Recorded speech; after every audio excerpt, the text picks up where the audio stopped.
Hello friends, आज हम बात करेंगे मोस्ट इम्पॉर्टेंट स्टैटिक जीके की। सबसे पहला प्रश्न है, मार्बल सिटी ऑफ इंडिया ये कहाँ स्थित है? तो ये स्थित है किशनगढ़, राजस्थान में। मार्बल सिटी ऑफ इंडिया किसे कहा जाता है? किशनगढ़, राजस्थान को।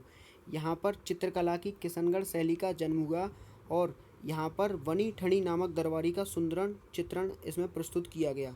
तो प्रश्न पूछा जाएगा कि बनी ठनी नामक दरबारी का सुंदर चित्रण किस में प्रस्तुत किया गया? तो किशनगढ़ शैली में। और किशनगढ़ शैली किस राज्य से संबंधित है? तो ये संबंधित है राजस्थान से। अगला याद रखेंगे इसमें राजस्थान। तो बात करें राजस्थान की, तो राजस्थान की राजधानी है जयपुर। मुख्यमंत्री हैं अशोक गहलोत। यहाँ के राज्यपाल हैं कलराज मिश्र। यहाँ पर लोकसभा सीटें हैं 25, राज्यसभा सीटें हैं 10 और विधानसभा सीटें हैं 200। ये मोस्ट इम्पोर्टेंट हमको याद रखना है। अगला नेक्स्ट प्रश्न है, हैंगपन दादा पुल।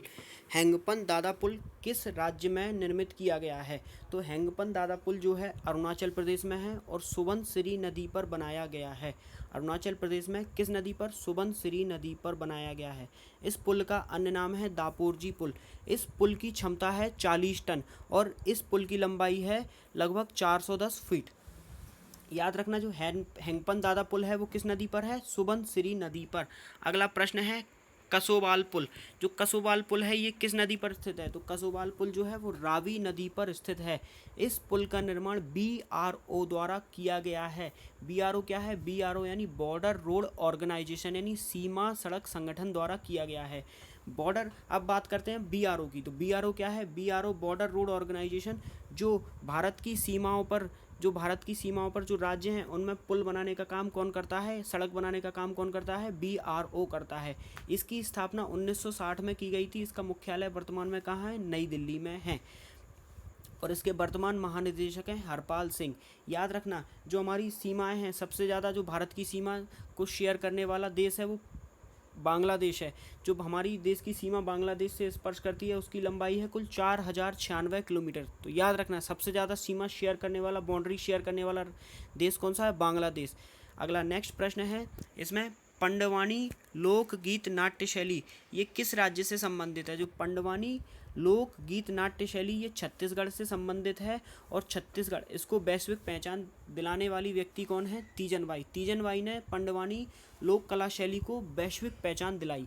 तो पंडवानी किस राज्य से संबंधित है? पंडवानी छत्तीसगढ़ से संबंधित है। बात करें छत्तीसगढ़ की, तो छत्तीसगढ़ की राजधानी क्या है? छत्तीसगढ़ की राजधानी है रायपुर। यहाँ के मुख्यमंत्री कौन है? भूपेश बघेल। अगला प्रश्न, तबल चोंगली किस राज्य का लोक नृत्य है? तबल चोंगली किस राज्य का लोक नृत्य है? तो तबल चोंगली जो है वो महाराष्ट्र का लोक नृत्य है। बात करें तो अन्य लोक नृत्य की, तो यहाँ पर अन्य लोक नृत्य है लावणी, जो महाराष्ट्र में प्रसिद्ध है। तो प्रश्न याद रखना, तबल चोंगली महाराष्ट्र में है। तबल चोंगली कहाँ पर है? महाराष्ट्र में। महाराष्ट्र की राजधानी क्या है? मुंबई है। महाराष्ट्र के मुख्यमंत्री कौन है? उद्धव ठाकरे।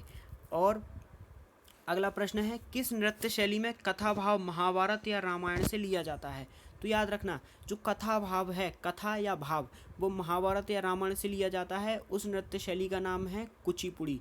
ये जो कुचिपुड़ी नृत्य शैली है ये आंध्र प्रदेश की प्रसिद्ध लोक नृत्य शैली है। कुचिपुड़ी कहाँ की है? आंध्र प्रदेश की। और इसमें कथा भाव जो है महाभारत या रामायण से लिया जाता है।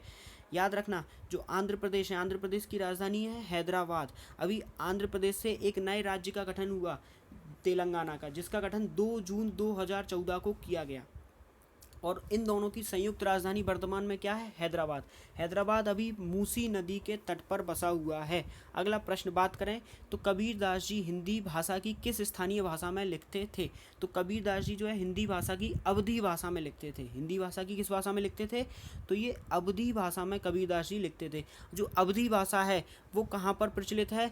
उत्तर प्रदेश और बिहार के कुछ भागों में ये प्रचलित है। पूर्वी उत्तर प्रदेश तथा बिहार के कुछ भागों में ये अवधी भाषा प्रचलित है और कबीरदास जी की जो लेखन कला थी वो अवधी भाषा में प्रचलित थी। जो कबीरदास जी हैं उनका जन्म मगहर में हुआ और ये निर्गुण भक्ति शाखा के कवि थे। इनका जन्म 15वीं शताब्दी में मगहर में हुआ। ये निर्गुण भक्ति शाखा के कवि थे और इनकी प्रमुख रचना थी बीजक, जिसके प्रमुख 3 भाग थे, साखी, शबद, रमेनी।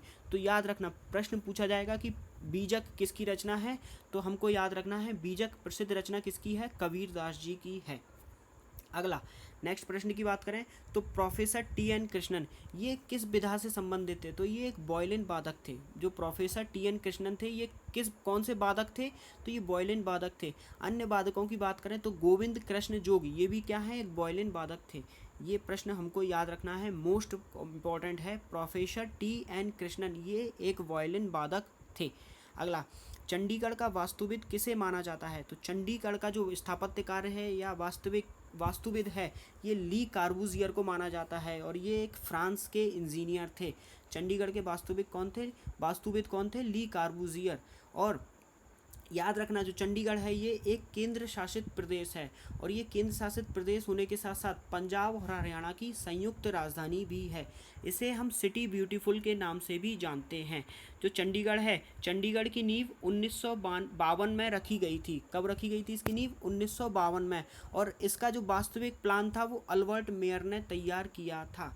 अगला प्रश्न है वो है यामिनी राय किस क्षेत्र से संबंधित हैं? तो यामिनी राय वो चित्रकला से संबंधित हैं। कौन है? एक चित्रकार हैं यामिनी राय। अगला पुष्कर मेला का आयोजन कहाँ किया जाता है? तो ये तो सब लोगों को पता होगा कि पुष्कर मेला राजस्थान में लगता है, पर हमको जिला याद रखना है इसमें कि पुष्कर मेला राजस्थान के अजमेर में लगता है और ये कार्तिक पूर्णिमा के दिन आयोजित किया जाने वाला एक पशु मेला है। प्रश्न में पूछ लिया जाता है कि पुष्कर मेला किस विधा से संबंधित है? तो पुष्कर मेला जो है वो एक पशु मेला है। जिस प्रकार बिहार का सोनपुर मेला पशुओं के लिए प्रसिद्ध है, उसी प्रकार पुष्कर मेला राजस्थान में ये भी पशुओं के मेले के नाम से जाना जाता है। अगला जो प्रश्न है वो है विश्व कला संग्रह का भंडार किसे कहा जाता है? तो विश्व कला संग्रह का भंडार कहा जाता है सालारजंग म्यूजियम या सालारजंग संग्रहालय को कहा जाता है। और ये जो सालारजंग संग्रहालय है वो हैदराबाद में स्थित है। ये मूसा नदी के दक्षिणी तट पर स्थित है और इसकी स्थापना 1951 में की गई थी। और याद रखना ये भारत के 3 राष्ट्रीय म्यूजियम या राष्ट्रीय संग्रहालयों में से एक है। तो याद रखना विश्व कला संग्रह का भंडार किसे कहते हैं? हम सालारजंग संग्रहालय को कहा जाता है। अगला स्वामी नारायण मंदिर अक्षरधाम कहाँ स्थित है? तो जो स्वामी नारायण मंदिर अक्षरधाम है ये गांधीनगर गुजरात में स्थित है। अगला नेक्स्ट प्रश्न है गंधार कला किस काल में विकसित हुई? तो गंधार कला जो है वो कुषाण काल में विकसित हुई। ध्यान रखना गंधार कला एक मूर्ति कला है। गांधार कला में किसका निर्माण किया जाता था? मूर्तियों का निर्माण किया जाता था और ये कुषाण काल में विकसित हुई गांधार कला।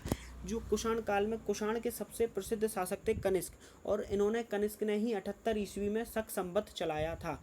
ध्यान रखना जो शक संवत है वो हमारा राष्ट्रीय पंचांग है वर्तमान में। तो हमारा राष्ट्रीय पंचांग कौन सा है? शक संवत, जिसको 78 ईस्वी में कनिष्क के द्वारा चलाया गया था।